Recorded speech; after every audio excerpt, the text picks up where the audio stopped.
É muito bom estarmos com vocês aqui nessa manhã. Você trouxe a sua Bíblia? Pega a sua Bíblia aí. Vamos fazer nossa declaração de fé. Vamos lá? Levante a sua Bíblia assim comigo. Diga comigo: esta é a minha Bíblia e eu creio que ela é a palavra de Deus. Creio que viverei pela fé, caminharei em esperança e praticarei o amor de Deus. Creio que viverei os propósitos de Deus em minha vida. Amém? Você crê? Amém? Curva a sua fronte, nós vamos orar. Senhor, muito obrigado, Pai, porque, ó Deus, adoramos o Teu nome. Senhor, o Senhor já falaste tanto aos nossos corações, Pai. E agora, quando estudaremos a Tua palavra, nos ajude a compreendê-la, a entendê-la e que ela venha ao encontro dos nossos corações nessa manhã, Senhor. Em nome de Jesus. Amém. Amém? Pode se sentar, queridos.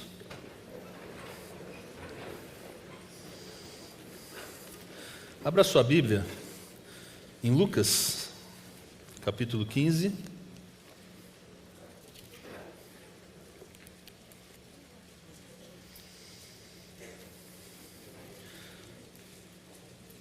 Nós vamos ler do versículo 11 ao versículo 20.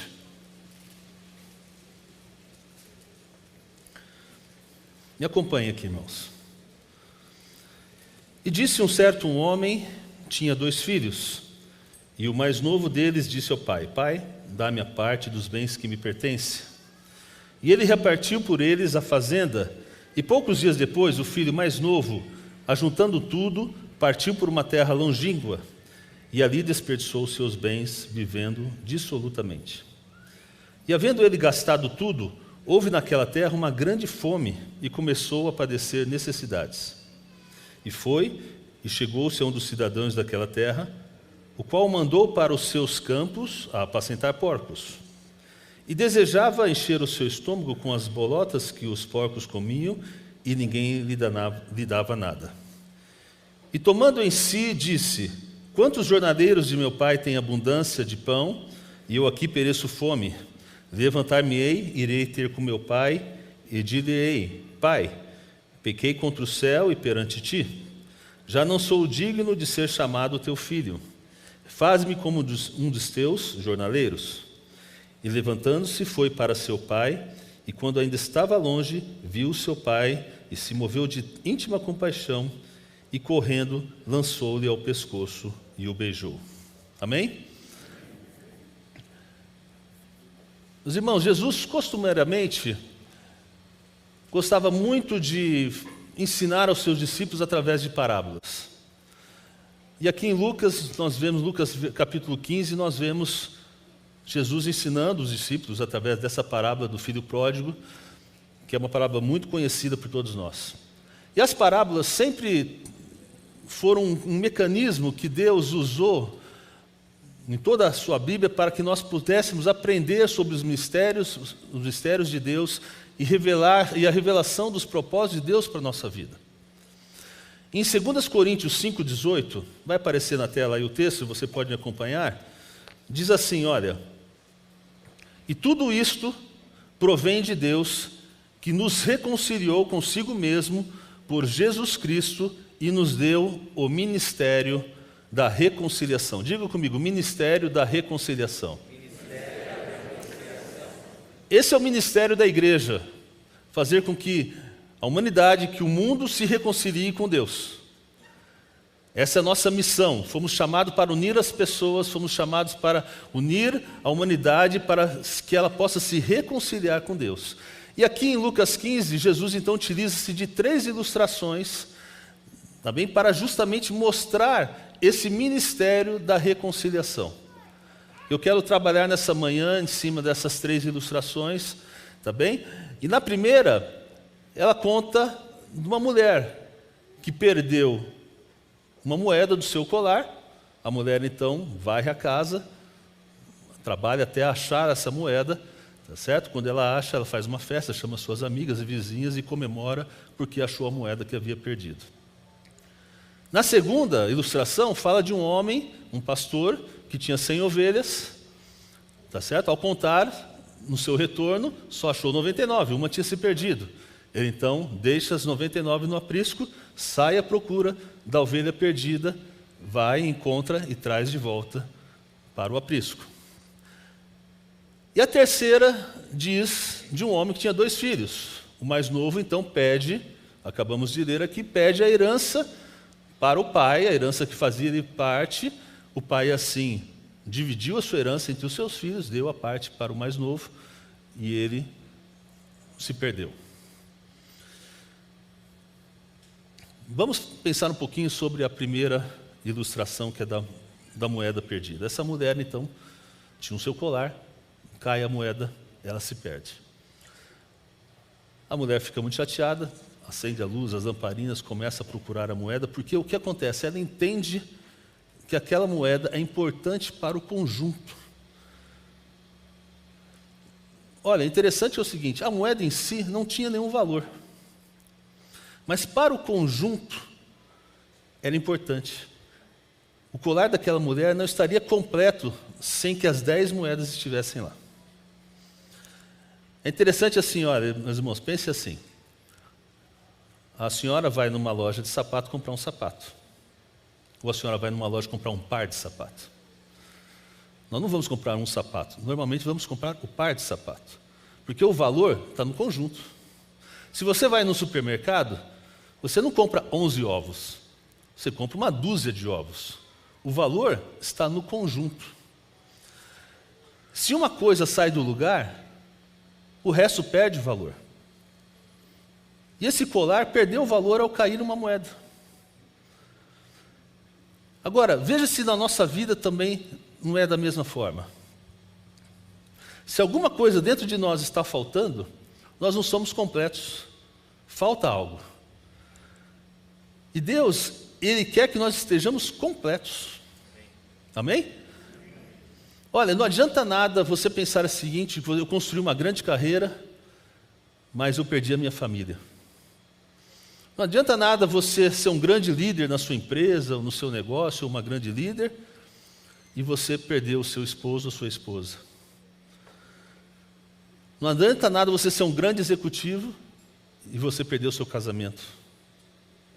Porque na nossa vida, às vezes nós nos focamos em grandes coisas, mas sempre há um déficit de outras. E a gente tem que entender que Deus nos fez para que nós fôssemos completos. E quando falta alguma coisa, há sempre um problema. E nessa manhã eu quero incentivá-lo a que você ache aquilo que está faltando dentro da sua vida. Sempre, irmãos, sempre vai ser assim. Quando você é completo, a sua vida espiritual é mais eficaz. O diabo sabe que você é mais eficaz como crente. Então Deus quer que você seja completo. Amém? E hoje a minha oração é que você ache essa moeda perdida na sua vida. Ache aquilo que está faltando. Hoje é o dia que Deus vai colocar em ordem a sua situação de vida, e essa moeda que está perdida vai ser encontrada, e você vai ser um crente melhor, um servo melhor, porque você vai estar completo. Amém? Diga comigo aqui: Senhor, traga de volta em minha vida aquilo que se perdeu. Amém? Olha, irmãos, preste atenção nisso, sim, olhe cuidadosamente. A moeda, quando se perdeu, era uma moeda. Não tinha o que fazer. Ela se perdeu. A ovelha, quando ela se perdeu, ela até sabia que estava perdida. Provavelmente estava até chorando em algum canto lá. A ovelha chora ou... Nem sei o que a ovelha faz, ela chora, né? Sei lá o que a ovelha faz. Mas ela deveria estar chorando lá em algum canto lá, a ovelha deveria estar chorando, mas ela não sabia voltar para casa. Era necessário que o pastor fosse buscá-la. Mas a situação do filho pródigo é diferente. Ele tinha condição de ver a sua situação, ele tinha condição de ver o dilema que ele estava vivendo, e ele também tinha condição de consertar o dilema que ele estava vivendo. Mas lembra o que o filho pródigo disse? Pai, dá-me a parte da herança que me pertence. Né? E o pai deu. E aqui nós temos uma primeira lição muito interessante, que é assim. Ele nos ensina o perigo de sermos impacientes e termos a nossa bênção antes da hora. Irmãos, você tem que crer que Deus tem um tempo certo para todas as coisas. Ele tem um tempo certo para a sua vida, Ele tem um tempo certo para te abençoar. Porque uma bênção fora do tempo não é uma bênção. Uma bênção fora do tempo certo não é bênção. Mas o filho pródigo está nos ensinando que devemos ter a paciência e esperar no Senhor. Porque quando Deus mostra que tem alguma coisa para você, necessariamente Ele não está dizendo que é nesse exato momento. Olha, lembre-se de Davi. Samuel foi ungir Davi, rei de Israel, e ele era um garotinho. O pai manda chamar, ele estava apacentando as ovelhas do pai. E Samuel foi lá e ungiu o rei de Davi naquele momento. O que aconteceu depois? Alguém sabe? Virou o rei de Israel? Não, ele voltou para cuidar das ovelhas. Não era o tempo dele. Mas ele já foi ungido. Você até de repente já foi ungido para alguma área, de Deus já o separou para alguma área, mas de repente não é o tempo ainda do Senhor. Aguarde o tempo de Deus, aguarde o tempo certo do Senhor. Não é que Deus está preparando a sua bênção, não, meus irmãos, mas muitas vezes Deus está te preparando para receber a bênção. Amém? Então confie que Deus tem o tempo certo para todas as coisas. Confie que Deus tem o tempo certo para todas as coisas. Olha o que diz Isaías 40:31. Vamos ler junto comigo aqui? Mas o que esperam no Senhor, o que acontece? Renovarão as suas forças, subirão com asas como águias, correrão e não se cansarão, caminharão e não se fatigarão. Amém? Espere nele, meu irmão. Olha Abacuque 2:3, olha que lindo. Olha, presta atenção, olha. Porque a visão é ainda para o tempo determinado, mas se apressa para o fim e não enganará. Se tardar, espera-o, porque certamente virá e não tardará. Meu irmão, espere no Senhor, saiba esperar no Senhor. Ele sabe que Ele está nos preparando. Ele está nos preparando para algo mais, algo lindo, algo abençoado. E Deus sabe o tempo certo da bênção chegar para a sua vida. Amém? O filho pródigo, ele cometeu o grande erro de receber a bênção que era para ele. Certamente ele teria a herança do pai, mas ele recebeu antes da hora. Esse foi o grande erro. E talvez a gente pudesse pensar que ele queria a bênção porque talvez ele queria se tornar rico, queria ter dinheiro. Esse talvez é um outro grande erro que a gente possa ter, achar que ele era avarento por causa da riqueza. Porque, na verdade, ele já tinha nascido numa família rica, ele já tinha propriedades, né? Já tinha os seus servos, ele já vivia esse contexto da riqueza. Mas, o que ele queria, na verdade, é o poder de controle. Irmãos, isso é um outro perigo. Esse é um outro perigo grande que a gente tem que saber tomar muito cuidado em nossa vida. Porque existe uma bênção e uma segurança sobrenatural quando a gente deixa o controle da nossa vida nas mãos de Deus. Dá para entender isso? Nós temos um Deus que controla a nossa vida. Ele gosta de controlar. Você pode declarar comigo assim: Deus está no controle de minha vida. Amém? Ele tem que estar no controle de sua vida, irmãos. Não queira tirar esse controle das mãos de Deus e trazer para você. Não queira assumir esse controle, porque Deus sabe todas as coisas, sabe o momento de te abençoar, sabe o que vai acontecer. Deus é onisciente, onipresente, onipotente. Ele conhece a sua vida. Não permita que você tome as rédeas nas suas mãos. Deixe que Deus o conduza, irmão. Deixe que Deus o conduza. Tenha confiança no Senhor. Permita-se dizer ao Senhor: cuide da minha vida, cuide do meu futuro, acrescenta aquilo que precisa ser acrescentado na minha vida e tira aquilo que precisa ser tirado. Você tem coragem para fazer isso? Entregar nas mãos de Deus o controle de sua vida? Senhor, o que tiver que ser tirado, arranca fora. Irmãos, a grande verdade, nós queremos ser cristãos, queremos as bênçãos do Senhor, mas temos medo de deixar a nossa vida no controle das mãos de Deus. E não pode ser assim. Você é um cristão, você tem que crer, sua vida foi entregue ao Senhor Jesus, creia que Ele sabe todas as coisas e que Ele tem o controle da sua vida e Ele trará o melhor para a sua vida. Romanos já diz para que vocês experimenteis qual seja a boa, agradável e perfeita vontade de Deus, mas não existe boa, agradável e perfeita vontade de Deus se você não se colocar nas mãos do Senhor e deixar que Ele conduza a sua vida. Dá para entender? Esse é o problema, irmãos. Saiba adorá-lo quando Ele abre portas, saiba adorá-lo quando Ele fecha portas também. Meus irmãos, mas o filho pediu, né? Dá-me, pai, o dinheiro, a herança que pertence a mim. E o pai realmente dividiu essa herança entre os dois irmãos. E aí o filho imediatamente começa a abusar do poder, comete os erros e começa a gastar tudo o que tem. Meu irmão, quando a gente tem posses, as pessoas parecem que são atraídas para a gente, né? Não é verdade? Quando a gente está para baixo, é difícil achar um amigo, né? Mas quando a gente tem posses, as pessoas são atraídas. Parece que começam a ser atraídas. Isso é um perigo. Sabe, o grande teste do caráter de um cristão é quando ele tem o poder. Quando você tem o poder para tomar as decisões, você tem o poder do dinheiro, começou a estar numa situação mais confortável, é aí que é o teste do caráter. Será que você está pronto para receber um favor de Deus? Será que você está pronto para ficar dentro dos propósitos de Deus para a sua vida?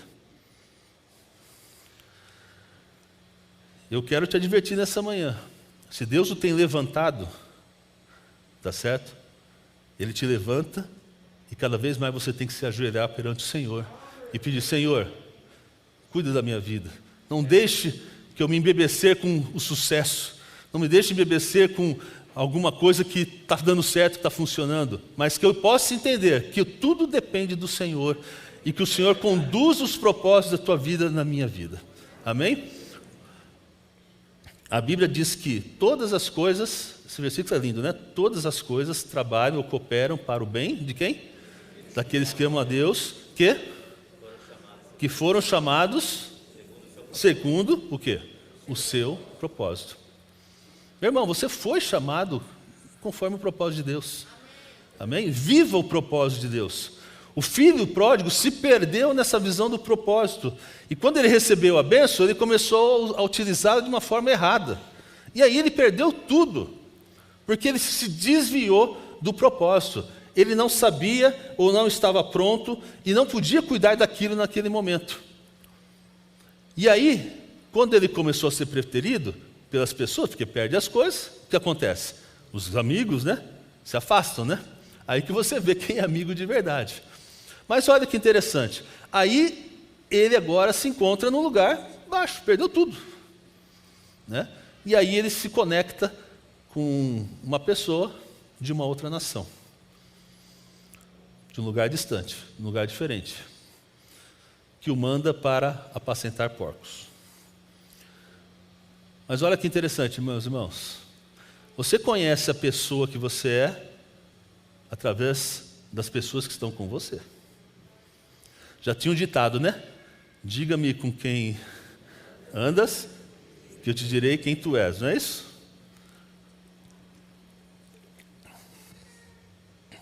Então é o seguinte, meus irmãos, como estão os seus relacionamentos? Como que está aí? Quem são seus amigos? Quem são suas influências? Quem são aqueles que têm andado com você, que têm te influenciado em costumes e valores? Está indo para o bem? Ou você só tem uma casca de cristão, de domingo, e você na semana, você se relaciona com pessoas que te levam para caminhos errados, a tomarem decisões erradas na vida? Esse menino aqui, ele era filho de um pai abençoado, mas estava convivendo com porcos, estava no chiqueiro. E os porcos, para um judeu, caem na amaldiçoada, não teria talvez o pior lugar para ele estar. Meu irmão, olha com quem você está andando, olha com quem você está fazendo negócios, olha com quem seus filhos estão se conectando na internet. Saibamos ter o cuidado de ter bons relacionamentos. O menino aqui estava num lugar confortável, sabe para quem? Para porcos, mas não para ele.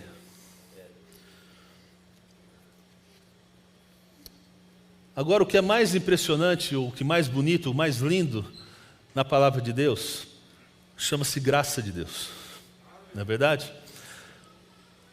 Porque hoje de manhã já tivemos um pouquinho, né, do que é a graça de Deus na adoração, no louvor. Você podia sentir a presença de Deus. Isso é graça de Deus.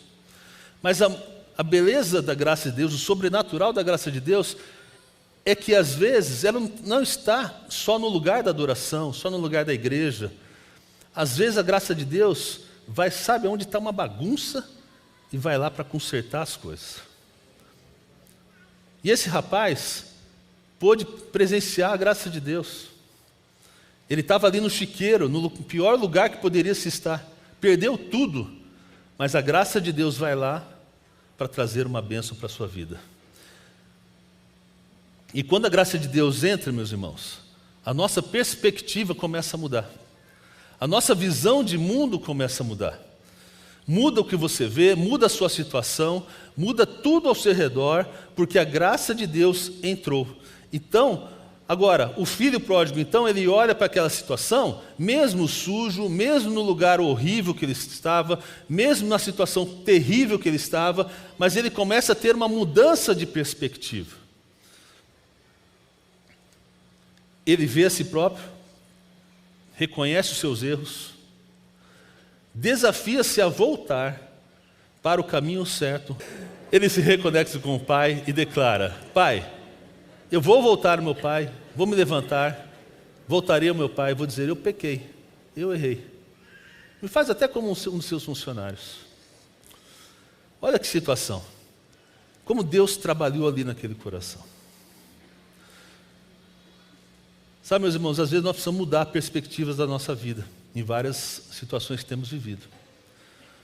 Dependendo do que você, como você está, onde você está trabalhado, se há alguma coisa que precisa ser mudada ali, que não está muito certo, é a graça de Deus que vai começar a falar ao seu coração: olha, muda isso, muda essa perspectiva, aí não é seu lugar. E o rapaz percebe isso. Ele é tocado nesse sentido. Fala assim: puxa vida, eu vou voltar para o meu pai. Agora, é interessante que tudo isso aconteceu lá no chiqueiro. Ele tomou a decisão aonde ele estava, na situação que ele se encontrava. Meus irmãos, não é o que você diz para as pessoas que vai interferir no destino da sua vida. É o que você determina para a sua vida. Essa decisão é tua, para você. Você tem que crer, confiar que Deus tem melhor para a sua vida, que às vezes situações que você tem vivido não podem ser assim. Fala assim: não, eu estou errado, eu pequei contra o céu, eu vou tomar uma decisão de voltar ao meu pai e dizer: eu pequei. Amém? É difícil isso, mas o Espírito Santo é que trabalha no convencimento do pecado. É a graça de Deus, vai mostrar para você: olha, conserta aqui. E essa decisão, você às vezes não precisa estar aqui na casa de Deus, ótimo, você está aqui, ótimo, mas às vezes lá mesmo Deus trabalha no erro, assim: puxa vida, filho, isso está errado, conserte-se, volta-se. E ele começa a declarar, esse rapaz começa a declarar, isso faz ele mudar a direção da sua vida, porque o que acontece? Ele começa a ver que ele está errado, começa a praticar, e começa a declarar, e começa a dizer: não, eu vou voltar ao meu pai, eu vou voltar ao meu pai. E olha, irmãos, o desejo humano, comparado com o propósito de Deus na sua vida, pode fazer uma mudança extraordinária. Coloque em sua mente: eu vou me levantar. Coloque em sua mente: não, eu vou mudar essa situação. Na nossa boca, há palavras de vida e de morte, já dizem Provérbios. Então declare o que é bênção, declare o que é vida, declare o que é para cima, esquece o que é para baixo. Declare: não, isso aqui eu vou vencer, isso está errado, eu vou mudar essa prática da minha vida, isso é pecado, eu vou tirar isso da minha vida. E começa a declarar a bênção, porque Deus assim vai trabalhar através daquilo que você declarar como bênção para a sua vida. Amém? Olha, lembra da mulher do fluxo de sangue? 12 anos ela estava enferma, 12 anos, gastou todo o seu dinheiro, mas quando chegou ela ouviu dizer: olha, Jesus vai passar por aqui. O que ela disse? O que ela disse? Se ao menos eu tocar nas suas vestes, eu serei curada. É verdade. Ela, da sua boca, ela já declarou a vitória da cura sobre a sua vida. Eu gostaria nessa manhã que você mudasse a forma que você falasse com você mesmo. Quando o inferno vier contra a sua vida, você fala assim, não. Eu sou mais do que vencedor, porque Jesus Cristo já me comprou, já me tirou do pecado, já me salvou, já me resgatou. Quando a doença chegar em sua vida, você fala, não, aqui não, porque Jesus já levou todas as minhas enfermidades, eu sou mais do que vencedor. Vem a dificuldade, vem a luta, declare bênção, declare vitórias no Senhor, declare vitórias no Senhor, Ele vai fazer. A mulher disse, se eu tocar nas orlas da sua veste, eu serei curado. E o que aconteceu, irmão? Ela tocou? Sim. Ela foi curada? Sim, foi curada. Meu irmão, Deus vai fazer por você. Amém? Deus vai fazer por você. Deus tem um novo tempo para a sua vida, meu irmão. Verbalize isso. Declare a vitória do Senhor naquilo que você tem como necessidade. Finalmente, o filho pródigo descobriu quem ele era. As suas circunstâncias, meu irmão, não revelam quem você é. A Bíblia diz que o pai olhou para ele, viu seu filho quando estava ainda distante. Sabe o que é isso? Ministério da reconciliação. Deus não precisa esperar você amadurecer para que você possa voltar para Ele. Ele está pronto para celebrar com você agora, nesse momento. Amém. São decisões, irmão. Deus quer se reconectar com a sua vida. A Bíblia diz que o pai o recebeu, o abraçou, pôs um anel em seu dedo, mataram um bezerro para comemorar, fizeram uma festa. E ainda o irmão dele, quando viu tudo isso, não quis participar da festa. Os irmãos, nem todos que estão conosco vão se alegrar com suas vitórias, com seus recomeços. Mas sabe, para aqueles que não se alegram com você, sabe o que acontece? Eles estão perdendo a festa de Deus. Meu irmão, esse é o momento para que você ache a sua moeda perdida. É o momento para a ovelha ser encontrada. E é o momento para o filho voltar para casa. Tudo que tenha saído do lugar precisa voltar ao alinhamento perfeito. Em nome de Jesus, Pai. Sua vida, seu casamento, seu relacionamento familiar. Deus quer que tudo volte. Ele está pronto para fazê-lo. Basta você tomar uma decisão para que a graça de Deus entre e te traga de volta. Aleluia. Como está a sua vida no dia de hoje? O que é que você perdeu? A alegria? O amor? Perdeu o amor pela sua esposa? Perdeu o amor pelo seu marido? Perdeu o amor de vir à igreja? Está com medo do Covid? Está temeroso?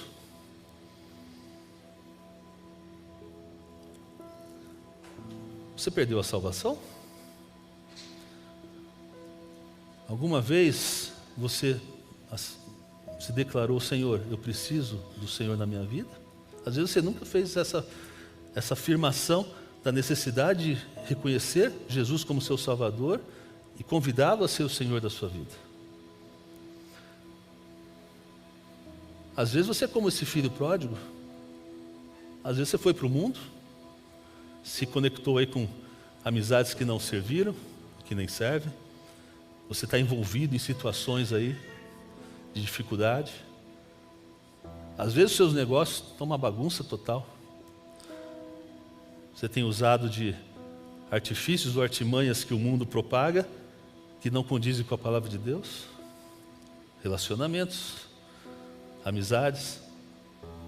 O que é que está perdendo? Está perdendo seu valor cristão? Sua identidade de filho de Deus? Como está a sua vida hoje? Ministério da reconciliação. Deus te chama hoje para que você se reconcilie com Ele. Que os seus valores voltem àqueles princípios que Deus estabeleceu na sua palavra. Eu quero te convidar você a ficar em pé.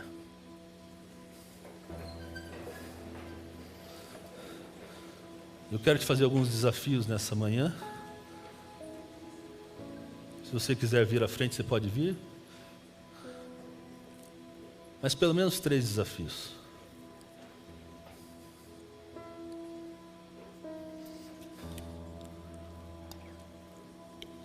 Nessa manhã,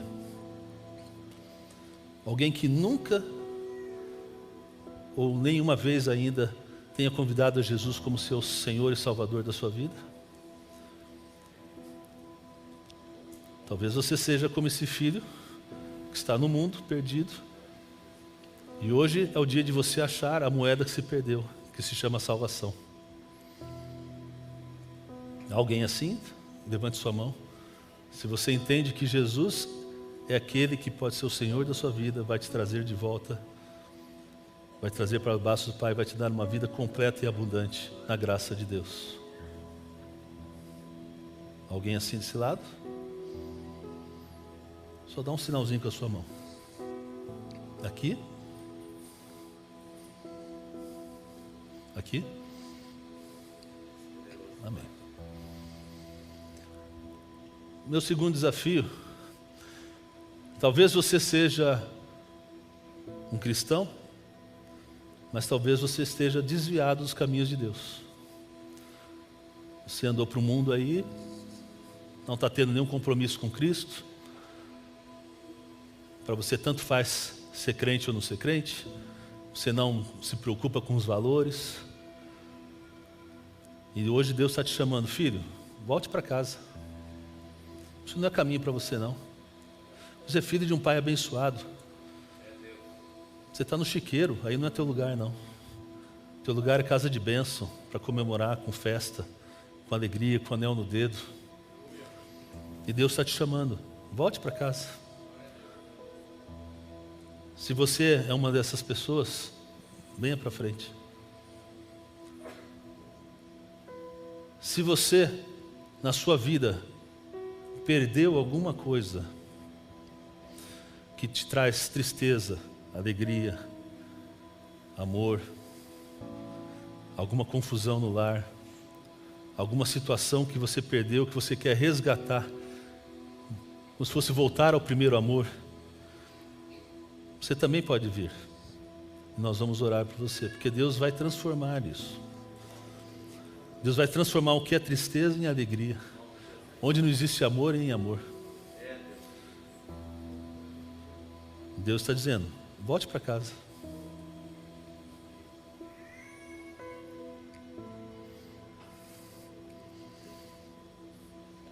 Vamos orar? Põe a mão no seu coração, Senhor. Senhor Jesus, nessa manhã, ouvimos a Tua palavra, Senhor. Cremos que o Senhor é por nós em todas as coisas, o Senhor é nosso Pai. Ó Deus, louvamos o Teu santo nome, porque o Senhor nos resgatasse e nos comprasse com alto preço, Seu sangue, Senhor. Ó Deus, e nesse momento, colocamos nas Tuas mãos a nossa vida, a vida de cada um dos meus irmãos aqui. Senhor, sempre existem coisas que nós às vezes deixamos para trás. Sempre existe um déficit de algumas coisas que às vezes nós esquecemos, nós não queremos mexer. Pai, como o filho pródigo disse, Pai, perdoa-me, Senhor. Perdoa-me por esse pecado, porque eu quero estar limpo na Tua presença. Somos filhos, Teus filhos, Senhor. Ó Deus, e nosso lugar não é no lugar de porcos, mas é na graça, na bênção, na alegria do Senhor, na festa que o Senhor já preparasse para nós, Pai. Então louvamos o Teu nome, porque o Senhor já nos deste a graça que nos tirasse do lamaçal do pecado, nos trouxesse para a luz. Confiamos em Ti, Senhor, e agora, Pai, nessa manhã, entregamos a nossa vida nas Tuas mãos. Pai, eu intercedo pelos meus irmãos e também por minha vida. Confiado que o Senhor tem sempre o melhor para nós. Confiado que os Seus propósitos são os melhores para a nossa vida, Senhor. Então, meu Deus, traz de volta, Pai, a alegria, traz de volta o amor, aquele amor pela tua casa, aquele amor pela tua igreja, aquele amor por nossa família, Pai. Afasta tudo que é perigo, afasta, Senhor, as más companhias, os maus relacionamentos, aqueles que chegam para se aproveitar, ó Deus. Tira e afasta de nós, Pai, e dás uma vida conforme a tua palavra, dentro, Deus, dos princípios que o Senhor já estabelecesse a tua palavra, Pai. Confiamos no Senhor, Pai, em nome de Jesus, porque o Senhor é nosso Deus, é o nosso Senhor, é o nosso Salvador. Nos resgatasse, nos desse a vida em abundância, Senhor, e assim confiamos no Senhor, entregamos tudo em tuas mãos, Pai, no nome de Jesus. Amém, amém, amém. Aplauda o Senhor, Deus abençoe. Pode se sentar.